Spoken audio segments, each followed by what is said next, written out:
So it was really special to be in Australia again, recognizing how much I have changed and reclaiming my experience and recognizing what actually matters. Yeah. Welcome to Empower and Evolve, the vortex of growth that you have been looking for. I am your host, Kat Tunnyberg. I'm a mindset coach for female leaders, and I am committed to helping you cultivate the mindset shifts that generate you wild success. Each episode, we explore ways to tap into your true potential. We face the shadows that hold you back, and we embrace the journey toward your most abundant life. If you love what you learn here today, then I invite you to share this episode with someone that needs to hear it. Right, it's time to plunge in. What's up, my love? Welcome to this episode of the Empower and Evolve podcast, where I share with you about my takeaways from my journey of spending 25 days in Australia and going back to assist at the Master Practitioner training at EAWTC. What a juicy journey it was. And it feels weird to be recording a podcast again, considering it's been over a month since I've recorded them because I batched the content for whilst I was away. So it feels good to be back. It feels kind of like I'm a little bit rusty. And I have to remind myself that it's okay. Oh, 25 days in Australia. Wow. It was really beautiful. It was a very different experience this year compared to last year. And I feel like in order for you to really get the most of this episode is if I take you back to who I was last year, what my experience was last year, a little bit of what happened in between, and then into this year's experience. And I want to share this with you because it's going to teach you a fair few lessons around it's okay to change. It's okay for your values to change. It's okay for your beliefs to change. It's okay for you to evolve and accept these parts of you, because as I'm about to start sharing about who I was last year and what was important to me, etc., I'm not sharing this in a way to shame myself or, hate on myself.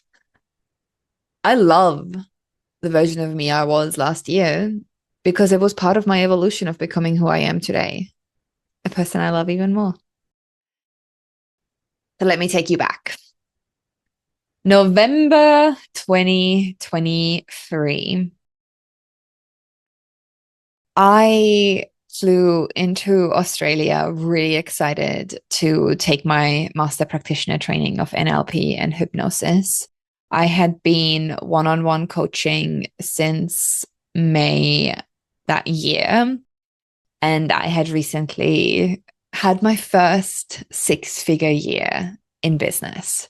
I think at that point, I knew I was going to have a six-figure year. I might have not hit it yet, maybe in sales. I can't remember exactly kind of as I arrived in Australia, but yeah, I knew I was doing really well and I was loving it. I was getting people really amazing results.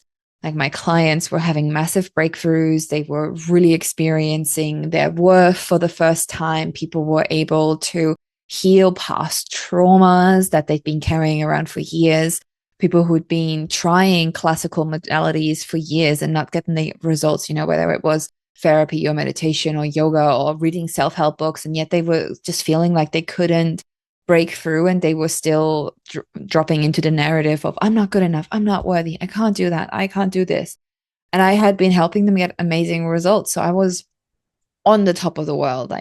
I felt so cocky about who I was and the results I was getting people and how amazing I was. I was very much inspired by material things. And I was very much in that sense of like, oh, I want the next shiny thing. And I just want to spend time with the people who are financially successful, because you are the average of the 5 people you spend time with. And I was staying with someone during the training who was also attending the training, who I had put on a pedestal at one point, and I had put her on the pedestal because of her financial situation and what she had been creating in her business. And I really noticed her experience impact my experience of the training.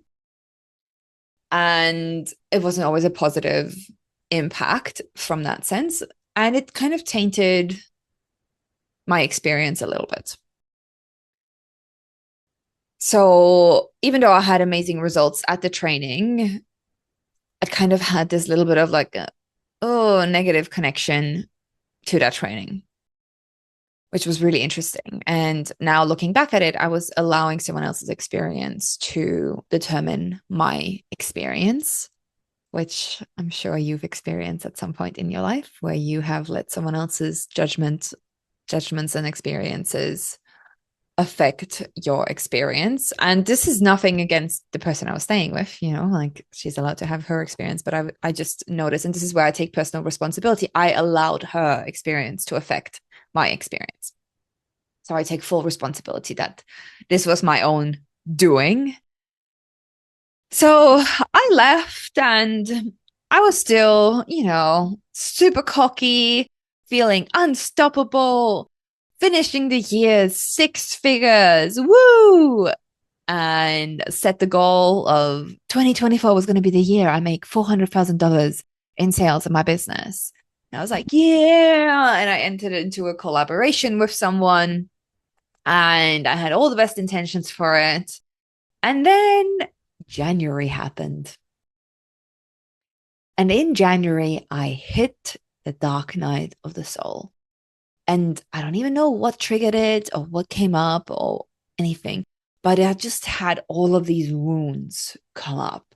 Sister wounds, worthiness wounds. I started to question everything I do and whether I wanted to be a coach and what I wanted to do. And then the collaboration didn't go that great. There were some things that happened in there that really didn't feel great. But because I was in such a wounded space, I didn't feel strong enough within myself to actually speak up about it and confront what was going on for me. And instead, I just sucked it all down and let that impact my experience of the collaboration, which still to this day has put me off collaborations. And at the same time, I've learned lots about collaborations from that. So, yay, there's no failure, there's only feedback.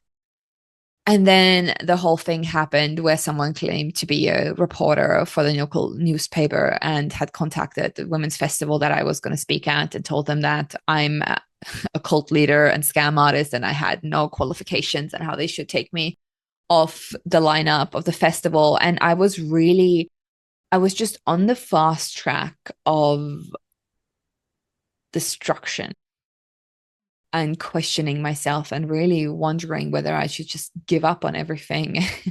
And the most dominant feeling that I had during that time was I just want to move to the forest and never speak to a single person again. Yeah, have you ever felt that feeling?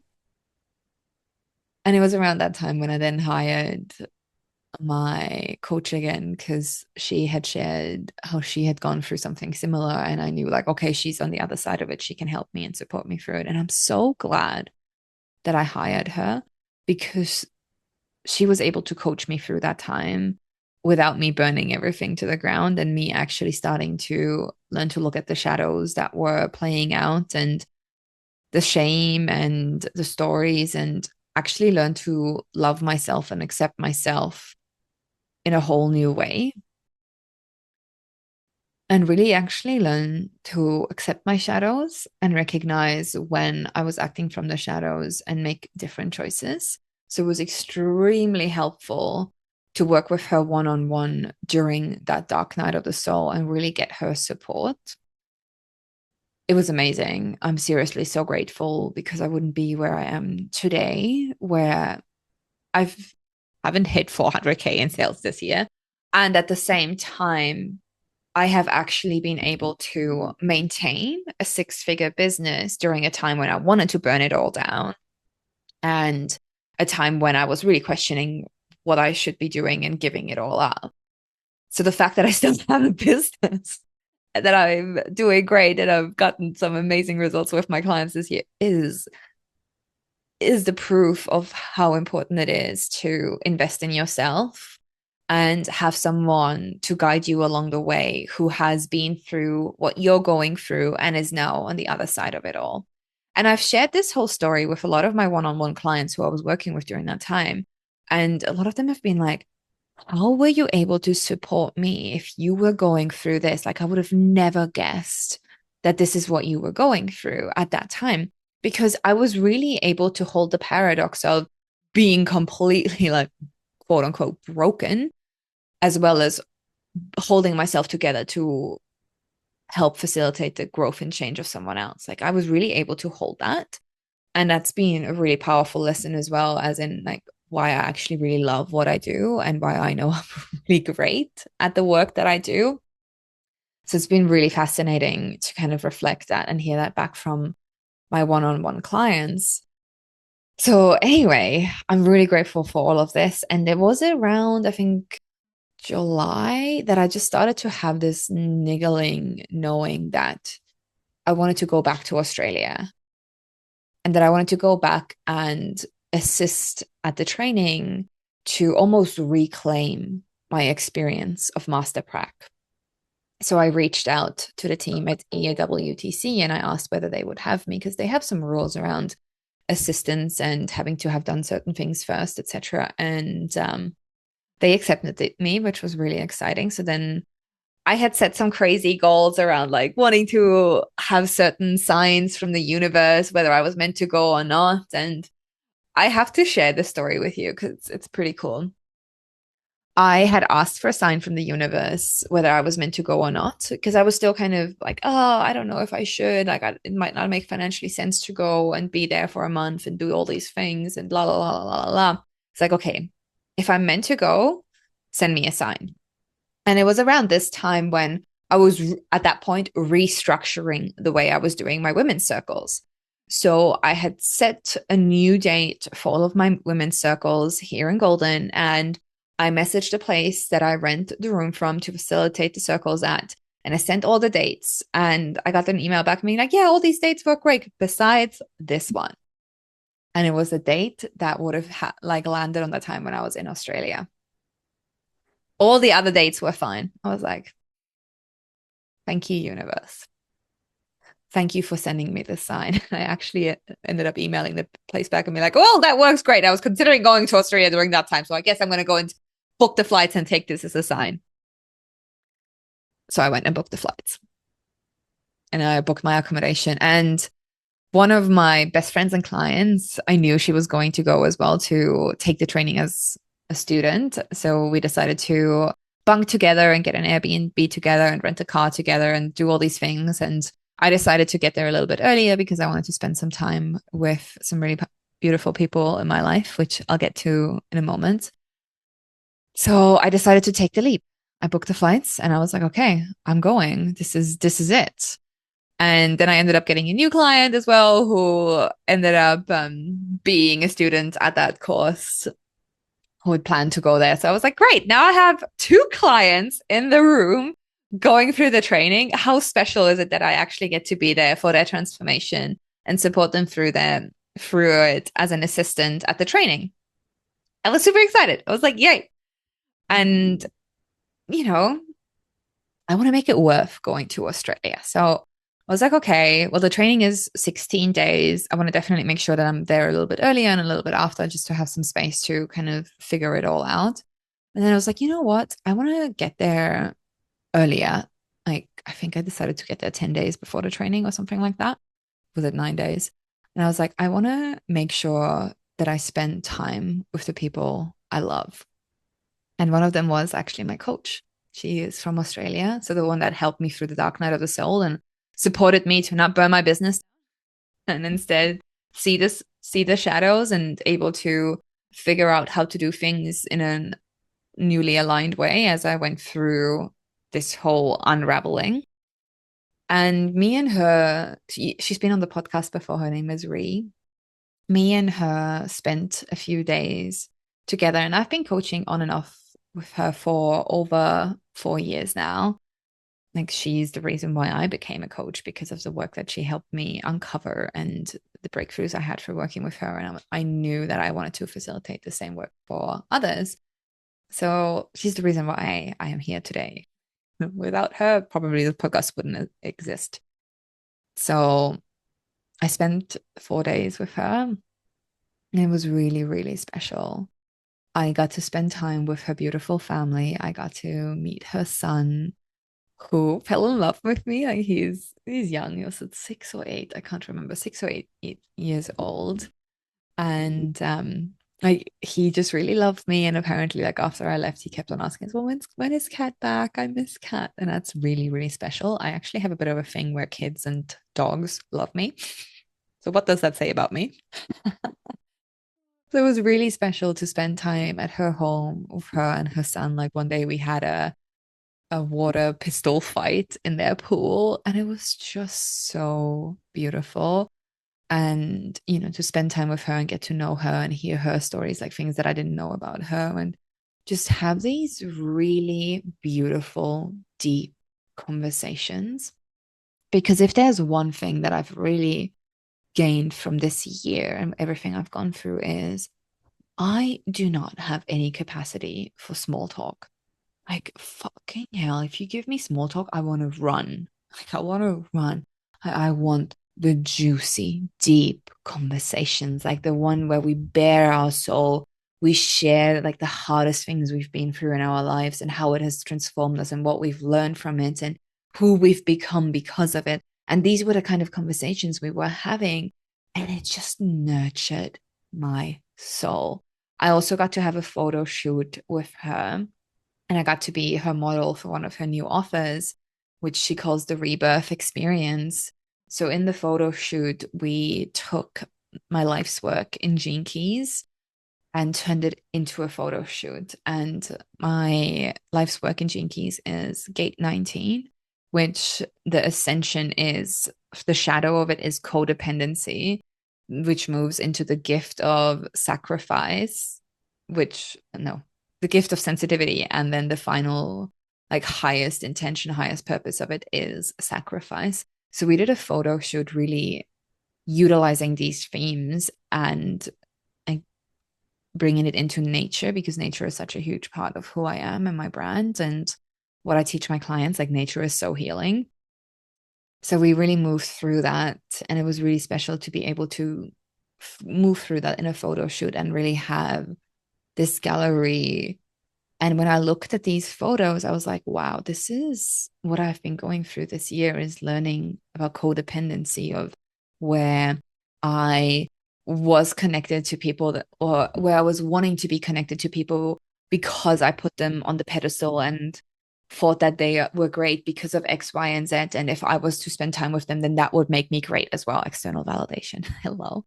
Also, like realizing where I had completely let go of all of my boundaries and allowed myself to overgive in my client work and put myself last just to like make sure that my clients were having the best experience. Because if I'm not available 24/7, then who am I? I'm not a great coach.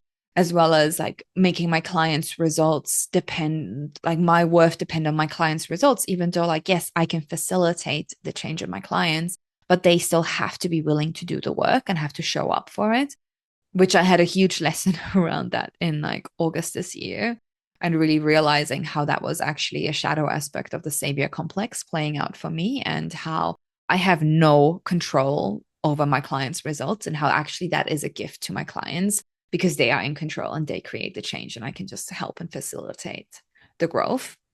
So this whole thing, but I really started to realize how codependency and the shadow of it had been showing up in my life, and then learning to sacrifice my I just go straight to the highest purpose, but the sensitivity of learning to be sensitive to my own needs, to the needs of others around me, and really starting to notice these subtle energetic changes, which is actually something I'm really good at. Like, I read between the lines and I can tell what's going on with you without you even telling me. Like, I feel like that's a bit of a projector gift as well. I see things that you might not be able to see, which is also a reason why I'm so amazing at coaching. And then recognizing that in order to move to the highest expression, it's really about sacrificing myself and like nailing myself to the cross of my mission, which I've really come to realize that my mission is to help women recognize their worth and recognize that they are worthy of their dream life and that their dream life gets to be their dream life. And it's not about chasing what society or someone else's goals are, and actually figuring out like what is your dream life? What does success look like to you? And I want women to make more money so that they have more choices. Because I've seen this play out in so many of my clients who have been moving through some tough times, whether like before we started coaching or whilst we're coaching, to leave abusive relationships, and then how some of them have been financially dependent and how to navigate that. And I just want women to have more fucking money so that they have more choices and that they actually get to put themselves first and live life on their terms. And that's my sacrifice. It's not about me, but it's about what I can help these women gain.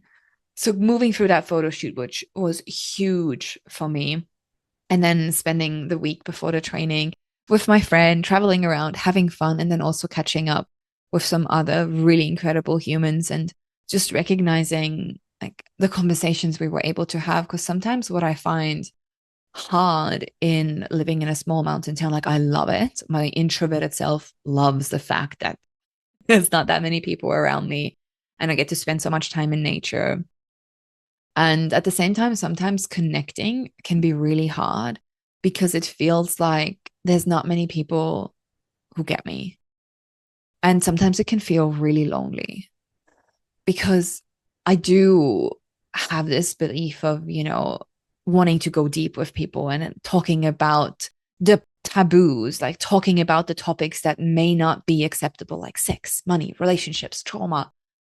And then at the same time, taking radical self responsibility and recognizing that we are the creators of our own lives.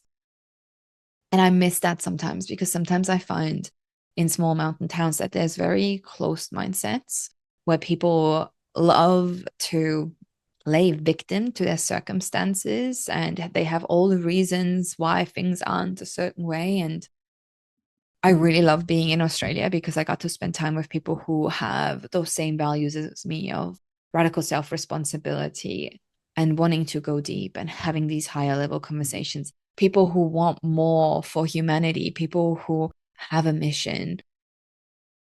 Like, I love that. And like asking them, like, what have been some of the challenges that they've been moving through as they've been bringing their mission and their vision to life? It was beautiful. It was really beautiful. And then also having dinner with the beautiful Liz, the facilitator of the training. And we had dinner last year as well because I asked her for dinner, but she was like, no one asked me. And I was like, well, I want to utilize my resources and I want to spend time with you because I'm fascinated by you. I'm fascinated by the work you do, by your mission. I know you're absolutely fucking incredible at teaching people NLP. So I'm curious. I want to spend time with you. So we had dinner and it was really lovely. And on our way back, I told her how weird it feels to be back in Australia because I have had such an internal change within me, like such an internal shift, and how it might not be outwardly noticeable. And both her and her husband reflected back at me that they can tell a difference in me.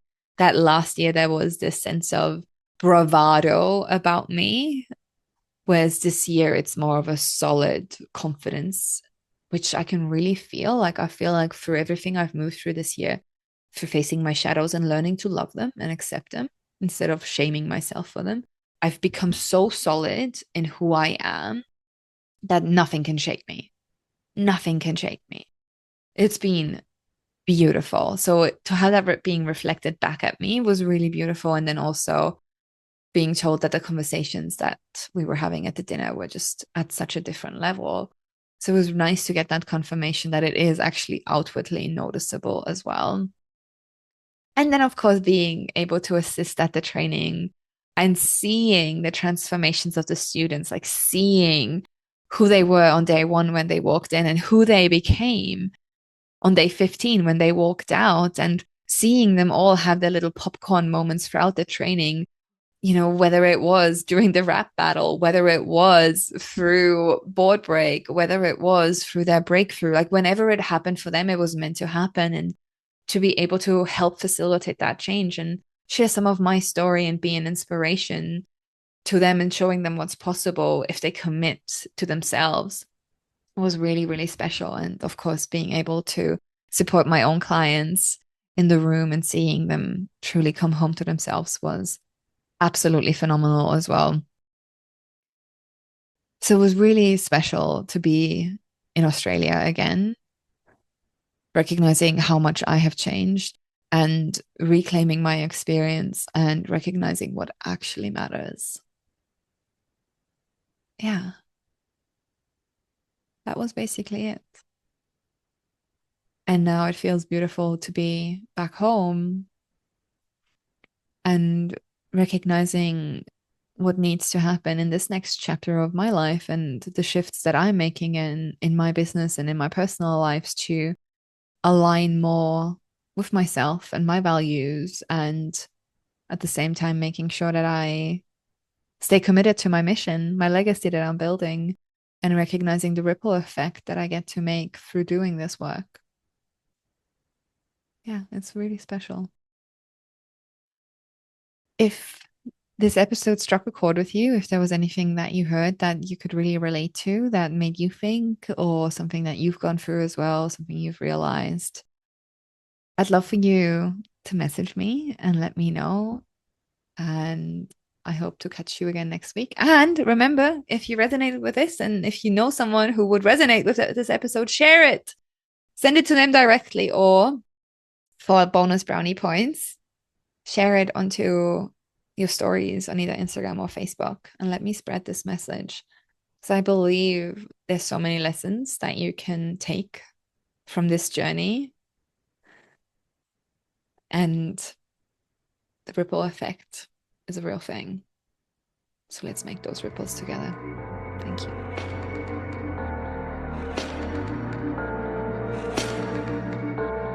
Thank you for joining me on the Empower and Evolve podcast.